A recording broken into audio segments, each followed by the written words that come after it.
Hello दोस्तों, एक बार फिर से आपका स्वागत है आपके अपने YouTube channel dream achievers academy पे। आज फिर एक वीडियो लेके आए हैं। ये आपका 12th क्लास का एक चैप्टर है, human health and disease, chapter number 8।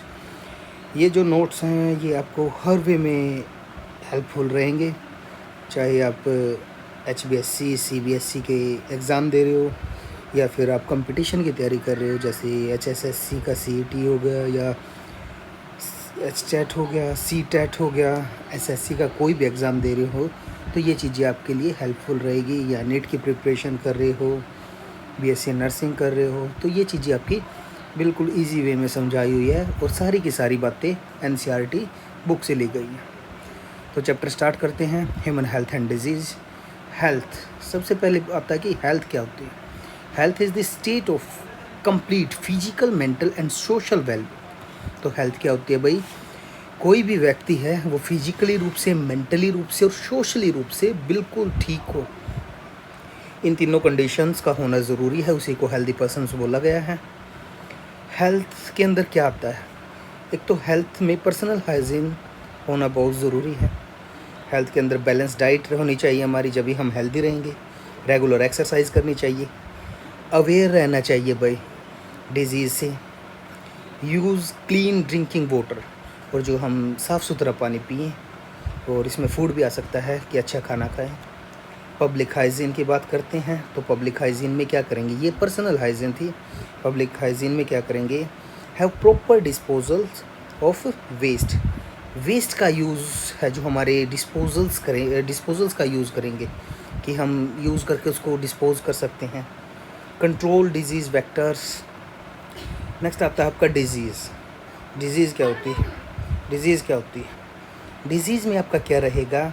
When functioning of one और मोर ऑर्गन्स और organ system of a body is affected. Disease में आपका क्या रहेगा कि एक ऑर्गन या ऑर्गन सिस्टम पूरे का पूरा, समझ रहे हो, एक ऑर्गन हो सकता है या ऑर्गन पूरे का पूरा सिस्टम हो सकता है, वो अफेक्ट हो जाएगा किसी भी वजह से। उसको क्या बोलेंगे भाई? डिजीज़ बोलेंगे। उस बंदे को डिजीज़ हो गया, उस पर्सन को डिजीज़ हो चुकी है। और भाई डिजीज़ है आपकी लाइफस्टाइल की वजह से हो सकती है, आपका डेली रूटीन कैसा है उसकी वजह से भी आपको कुछ डिजीज़ हो सकती है, और जेनेटिक रीज़न की वजह से हो सकती है भाई। जेनेटिक रीज़न में क्या रहेगा आपका? जैसे डायबिटीज़ है, वो पेरेंट्स से बच्चे में आ सकती है। एड्स है, कुछ जेनेटिक डिजीज़ हो सकती हैं। नेक्स्ट है भाई आपका पैथोलॉजी। पैथोलॉजी होता क्या है? The study of disease is known as pathology. Pathology, study of disease को पैथोलॉजी बोला गया है। पैथोजन क्या होते हैं? पैथोजन होते हैं जो डिजीज़ को कोज करने वाले ऑर्गेनिजम्स होते हैं, उनको पैथोजन्स बोलते हैं। डिजीज़ दो टाइप की होती है, एक इन्फेक्शियस होती है, एक नॉन इन्फेक्शियस डिजीज़ होती है। इन्फेक्शियस डिजीज़ में क्या आएगा भाई आपका? इन्फेक्शियस डिजीज़ वो डिजीज़ होती है जो ट्रांसमिट हो सकती है, फैल सकती है एक पर्सन से दूसरे पर्सन से। जैसे कि हेल्दी पर्सन में फैल रही है, अफेक्टेड पर्सन से ट्रांसमिट हो रही है। जैसे कॉमन कोल्ड हो सकता है आपका, जैसे कॉमन कोल्ड के ड्रॉपलेट्स हैं वो एयर के अंदर चले जाते हैं, एयर के अंदर वो डिजीज़ कोज करेंगे, फिर रेस्पिरेशन करेंगे, ब्रीदिंग करेंगे। जब एक हेल्दी पर्सन ब्रीद करेगा तो वो जो एयर के अंदर ड्रॉपलेट्स हैं इन्फेक्टेड, वो उसके अंदर चले जाएंगे और वो डिजीज़ कोज करने का काम करेंगे। नॉन इन्फेक्शियस डिजीज़ में होगी does not transmitted through one person to another person. एक पर्सन से दूसरे पर्सन के अंदर नहीं फैल सकती वो, जैसे कैंसर है। Common infectious disease in man, जो भाई इन्फेक्शियस डिजीज़ हैं उनके नाम दिए गए हैं कि कौन कौन सी है। सबसे पहले आते हैं भाई बैक्टीरियल डिजीज़। सबसे पहले बैक्टीरियल डिजीज़ होती क्या है? जो बैक्टीरिया के द्वारा कोज होती है उसको बैक्टीरियल डिजीज़ बोला गया है। टाइफॉइड इसका एक एग्जाम्पल है। टाइफॉइड का पैथोजन क्या होता है भाई? Salmonella typhi. बहुत बार क्वेश्चन पूछा जाता है कि टाइफॉइड का बैक्टीरिया कौन सा है, या फिर पूछे जाते हैं कि बैक्टीरियल डिजीज़ का एक एग्जाम्पल बताओ, या इनमें से कौन सा बैक्टीरियल डिजीज़ का एग्जाम्पल है। ऐसे क्वेश्चन काफ़ी बार आए हुए हैं। या फिर इनमें से कौन सा बैक्टीरियल डिजीज़ का एग्जाम्पल नहीं है। ऐसे ऐसे क्वेश्चन काफ़ी बार कंपटीशन में पूछे गए हैं। तो पैथोजन आपका सैल्मोनेला टाइफी हो गया। स्प्रेड थ्रू, भाई फैल कैसे रही है? कंटामिनेटेड फूड एंड वाटर से, भाई आपका जो फूड और वाटर है वो कंटामिनेटेड हो चुका है, ख़राब है। साइट ऑफ इन्फेक्शंस, कौन सी साइट को इन्फेक्शन कर रही है? कौन सा पार्ट अफेक्ट हो रहा है, तो स्मॉल इंटेस्टाइन को इफेक्ट कर रही है भाई ये। सिम्टम्स क्या हो सकते हैं भाई इसके, हाई फीवर हो सकता है, स्टमक में पेन रह सकता है, हेडेक हो सकता है, लॉस ऑफ एपेटाइटिस हो सकता है, कॉन्स्टिपेशन हो सकता है, और इंटेस्टाइनल में प्रॉब्लम्स आ सकती है इसके अंदर। नेक्स्ट है भाई कंफर्मेटरी टेस्ट। इसके लिए कंफर्म करने के लिए कि हमारा टाइफाइड है तो क्या टेस्ट होगा, तो वाइडल टेस्ट इसके लिए होता है भाई। वाइडल टेस्ट के बारे में भी काफ़ी बार क्वेश्चन पूछा गया कि टाइफाइड डिजीज़ में कौन सा टेस्ट किया जाता है, तो वाइडल टेस्ट आपका होता है। रैपिड डायग्नोस्टिक टेस्ट भी होता है इसके अंदर। सेकंड आती है आपकी भाई निमोनिया। निमोनिया है जो आपकी स्ट्रेप्टोकोकस निमोनी से फैल रही है। स्प्रेड थ्रू किसके द्वारा फैल रही है, मैंने बताया था भाई आपको, ड्रॉपलेट्स के द्वारा फैल रही है। Droplets release from infectious person, जो इन्फेक्शियस पर्सन है वो ड्रॉपलेट्स को रिलीज़ कर रहा है और हेल्दी पर्सन उसको ले रहा है। शेयरिंग ऑफ ग्लासेस से भी हो सकती है। साइट ऑफ इन्फेक्शन क्या होगी, कहाँ पे इफेक्ट करेगी भाई, एल्वोलाई। फील दी फ्लूइड कोज रेस्पिरेटरी डिसऑर्डर, उसके अंदर पानी भर जाएगा, फ्लूइड भर जाएगा, तो वो क्या करेगा, सांस लेने में, ब्रीदिंग में प्रॉब्लम कॉज करेगा भाई। सिम्टम्स क्या रहेंगे, फीवर हो सकता है, चिल्स हो सकती है, कफ हो सकता है, हेडेक हो सकता है। In several cases lips nails become grey. भाई कुछ केसेस में क्या होता है, जो आपके लिप्स है और नेल्स है वो ग्रे कलर में अंदर चेंज हो जाते हैं। ये दो आपके एग्जांपल थे बैक्टीरियल डिजीज़ के। फिर आते हैं भाई हम वायरल डिजीज़ पे, जो वायरस के द्वारा कोज होती है उसको वायरल डिजीज़ बोलते हैं। कॉमन कोल्ड इसका एक एग्जांपल होता है। पैथोजन्स राइनो वायरस से ये फैल रही है। साइट ऑफ इन्फेक्शन किस पार्ट को इफ़ेक्ट कर रही है, नोज़ को इफ़ेक्ट कर रही है एंड रेस्पिरेटरी पासेज को इफ़ेक्ट करती है। नोज़ एंड रेस्पिरेटरी पासेज को इफ़ेक्ट करती है भाई ये। स्प्रेड थ्रू ड्रॉपलेट्स के द्वारा स्प्रेड हो रही है ये, वही है भाई कॉमन कोल्ड है, ड्रॉपलेट्स के द्वारा स्प्रेड हो रही है एक पर्सन से दूसरे पर्सन के अंदर। ड्रॉपलेट्स कब आ रहे हैं, कफ और स्नीज़ के टाइम पे, कंटामिनेटेड ऑब्जेक्ट से फैल सकती है भाई। सिम्टम्स क्या रहेंगे इसके, नोजल्स कोंगेशंस, भाई नाक जाम हो जाएगी, नोजल कोंगेशंस हो सकती है। डिस्चार्ज शोर थ्रोट, भाई गले के अंदर खराश हो सकती है, कफ हो सकता है, हेडेक हो सकती है, टायर्डनेस हो सकती है, थकावट रहेगी भाई। प्रोटोजोअल डिजीज़, प्रोटोजोआन से जो फैलने वाली डिजीज़ है मलेरिया, बहुत एक इंपॉर्टेंट क्वेश्चन है 12th के बेस पे आप देखेंगे तो HSC CBSE में दोनों में पूछा जाता है बार बार ये क्वेश्चन, और PMT के अंदर आपका नीट के अंदर भी इसमें से क्वेश्चन बनते हैं, तो वो काफ़ी बार बने हुए हैं। HTET के अंदर भी इसमें से आया हुआ, एक बार पूछ लिया था कि कितने टाइप के मलेरिया के पैरासाइट्स होते हैं, तो काफ़ी क्वेश्चंस आते हैं इनसे। तो एंटी मलेरियल टैबलेट्स दी जाती हैं जब मलेरिया होता है। पैथोजन्स क्या है इसका भाई, प्लाज्मोडियम है।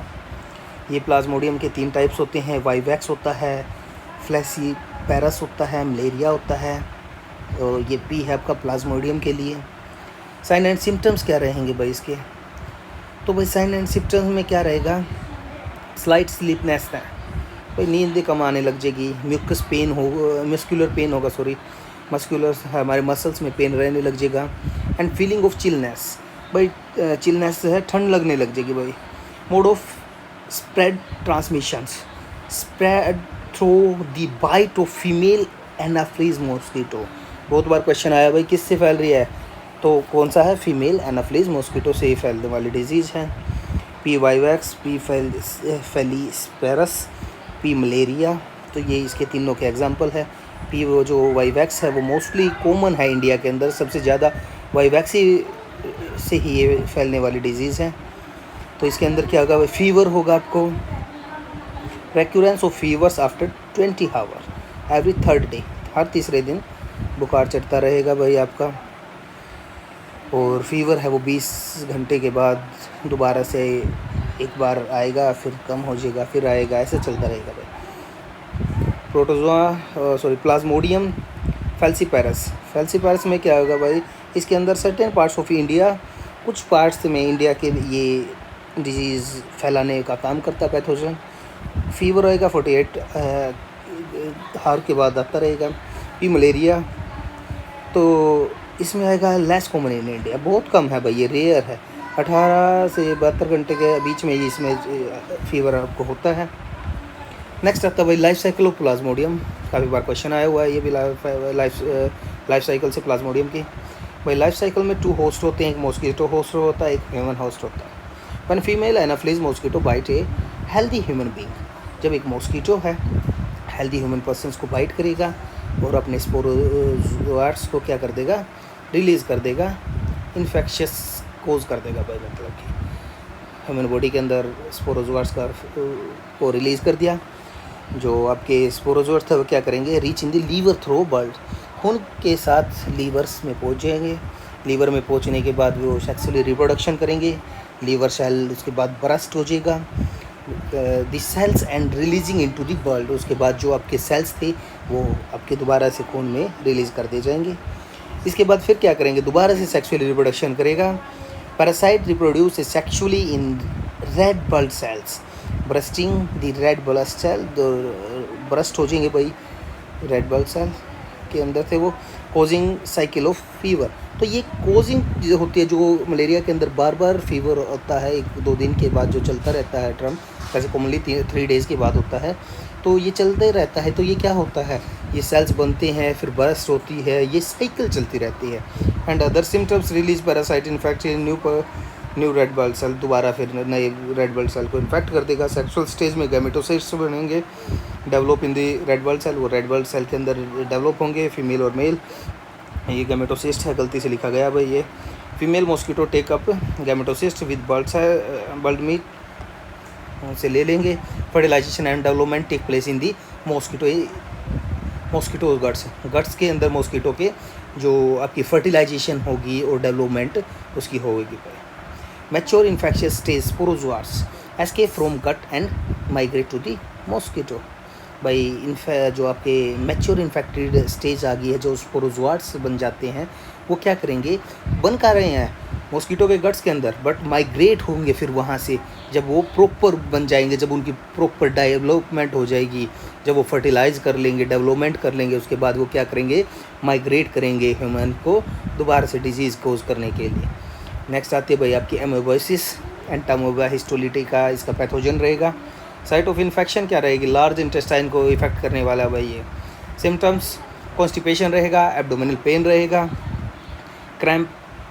क्रैम्प्स है भाई ये, क्रैम्प्स स्टूल्स विद म्यूकस जो आपका जब स्टूल पास करोगे तो क्रैम्प होगा भाई, और म्यूकस रिलीज होगा। कुछ केसेस में क्या होता है, ब्लड क्लोट्स भी रिलीज होते हैं भाई स्टूल के टाइम पे। स्प्रेड किससे होगा, हाउस फ्लाई से स्प्रेड होने वाली डिजीज़ है भाई ये। नेक्स्ट आपकी आती है भाई फंगल डिजीज़, ये रिंग वोम है भाई, फंगल डिजीज़। पैथोजन है जो इसका एपिडर्मोफाइटोन्स, इसका एक पैथोजन रहेगा। स्प्रेड किससे हो रही है भाई, ये मोस्टली स्प्रेड रहती है, रिंग वोम है जो इसमें आपकी टीनिया रहेगी। डिजीज़ कोज्ड बाय वोम, अब जो वोम है एस्कैरिस वगैरह है, इनसे डिजीज़ होती है, एस्कैरिसिस डिजीज़ होती है। पैथोजन कौन सा रहेगा, राउंड वोम रहेंगे, एस्कैरिसिस रहेगा, लुम्ब्रिकोइड्स रहेंगे भाई। स्प्रेड थ्रू किससे फैल रही है, वाटर से, वेजिटेबल से, फ्रूट से, इन चीज़ों से सारे से ये आपकी डिजीज़ फैल सकती है। सिम्टम्स क्या रहेंगे, इंटेस्टाइनल ब्लीडिंग हो जाएगी भाई, आपकी जो आँत है उनके अंदर ब्लीडिंग स्टार्ट हो जाएगी। मस्कुलर पेन होने लग जाएगा भाई, मसल्स में पेन रहेगा, फीवर आएगा आपको, एनीमिया होगा। एनीमिया क्या होता है भाई, खून की कमी होती है भाई, एनीमिया हो जाएगा। ब्लॉकेज ऑफ इंटेस्टाइनल पासेज, जो इंटेस्टाइनल होती हैं वो ब्लॉकेज हो सकती हैं। एलिफेंटेसिस होगी भाई, एलिफेंटेसिस या फिलरेसिस पैथोजन है वो चेरिया। तो भाई स्प्रेड होगी bytes of female mosquito vector से, फीमेल मॉस्किटो वेक्टर है जब आपको बाइट करता है तो ये डिजीज़ कोज होती है। सिम्टम्स क्या रहेंगे भाई इसके, इसमें मोस्टली जो सिम्टम्स है, इसमें लोअर जो लिम्फ्स होते हैं, लिम्फ वेसल्स होते हैं, वो ऑर्गन्स हैं आपके इन्फ्लामेंट्स हो जाते हैं, उनके अंदर ये डिज़ीज़ फैलती है। सबसे पहले कि जो आपका एलिफेंटेसिस डिजीज़ में एक आपका पैर होता है वो एलिफेंट की तरह हो जाता है, उसी को मतलब कि लोअर लिम्स को ही करती है भाई, अपर लिम्स में कभी ये देखी नहीं गई आज तक डिजीज़। और आगे का चैप्टर है जो हम नेक्स्ट वीडियो में कवर करने की कोशिश करेंगे, क्योंकि ऐसे वीडियो बहुत लंबी बन जाएगी अगर इसी को में कंटिन्यू करते रहेंगे।